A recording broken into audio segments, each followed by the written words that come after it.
अच्छा था मेरा बेटा। मेरे पास तो नाज और नखरे उठाने के लिए बीवी भी थी। जब से इससे शादी हुई है ना, उसका दिमाग ही पलट गया। लेकिन मैंने उसकी कदर नहीं की। इस वक्त सिर्फ हमारा रब हमारा दुख जानता, मार दे मेरी बहू को। हमारे दुख की शिद्दत और कोई नहीं जानता।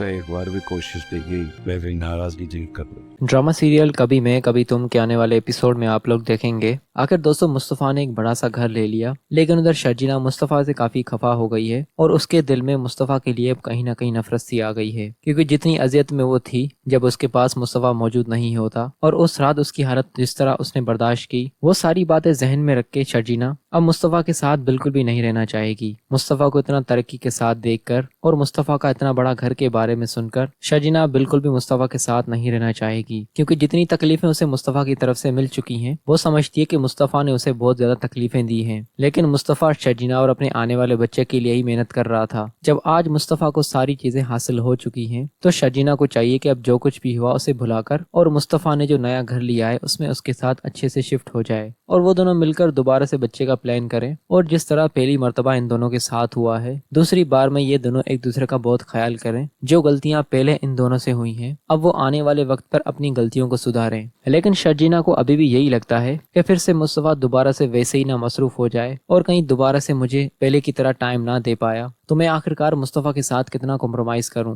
मुस्तफ़ा उसे बहुत मनाने की बहुत समझाने की कोशिश करेगा और मुस्तफ़ा के माँ बाप भी शर्जीना को बहुत समझाएंगे कि बेटा देखो हम दोनों से भी बहुत बड़ी गलती हुई, तुम दोनों पर एतबार ना किया और उस वक्त हमारे ऊपर अदिल की मोहब्बत की पट्टी बंधी हुई थी। लेकिन जरा इस बात को सोचो, अगर तुम दोनों इस तरह घर से ना निकलते और कुछ दिनों के लिए तुम दोनों पर इतनी तकलीफ ना आती, जो आज जो कुछ तुम दोनों को मकाम मिला है वो ना मिलता और हमें कभी भी अदिल की असलियत का नहीं पता चलता। इसमें ऊपर वाले की बेहतरी थी कि तुम दोनों को घर से निकलना पड़ा, क्योंकि ऊपर वाले को तुम दोनों को ये मकाम देना था। इसीलिए उन्हें तुम्हें मकाम देने से पहले थोड़ी तकलीफ दी ताकि तुम दोनों को इतना काबिल बनाए कि तुम और मुस्तफ़ा आज हमारे सामने अपना सर फखर से ऊंचा करके खड़े रहो। शर्जीना कुछ टाइम के लिए अपने माँ बाप के घर जाकर रहेगी, लेकिन उसे फिर भी मुस्तफ़ा की बहुत याद आने लगेगी और उसे फिर इस बात का एहसास होगा कि बच्चा मर जाने के बाद सिर्फ मुस्तफ़ा की गलती नहीं बल्कि मेरी भी गलती थी। जब उसे ये रियलाइज होगा तब उसे मुस्तफ़ा की अहमियत का भी पता चलेगा कि मुस्तफ़ा उसके साथ कितना सिंसियर और मुखलिस है। जो कुछ मुस्तफ़ा और शर्जीना की जिंदगी में हो चुका है अब दोबारा उनकी जिंदगी में नहीं होगा और शर्जीना कुछ टाइम अपने घर में रहने के बाद आखिर मुस्तफ़ा के पास वापस आ जाएगी और उस नए घर में मुस्तफ़ा के साथ शर्जीना, मुस्तफ़ा और मुस्तफ़ा के माँ बाप एक साथ रहेंगे।